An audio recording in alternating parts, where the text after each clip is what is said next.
गोंदिया तालुक्यातील ऐतिहासिक प्रतापगड येथे दरवर्षी महाशिवरात्री यात्रेचे आयोजन केले जाते।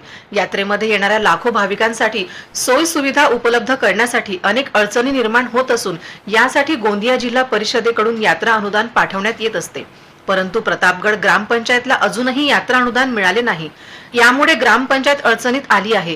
प्रतापगड यात्रेची मागील 300 वर्षापासून परंपरा आजही कायम आहे। मात्र या भागातील आमदार, खासदार, जिल्हा परिषद सदस्य या लोकप्रतिनिधींचे प्रतापगड तीर्थस्थळाकडे दुर्लक्ष असल्याचे पाहायला मिळते। यात्रेदरम्यान राजकीय नेते विना परवानगी आपले शुभेच्छापर बॅनर लावून केवळ बॅनरबाजीवरच लाखोची उलाढाल करीत आहेत। ठळक घडामोडींसाठी देशोन्नती न्यूज चॅनलला सबस्क्राइब करा आणि बेल आयकॉन प्रेस करा।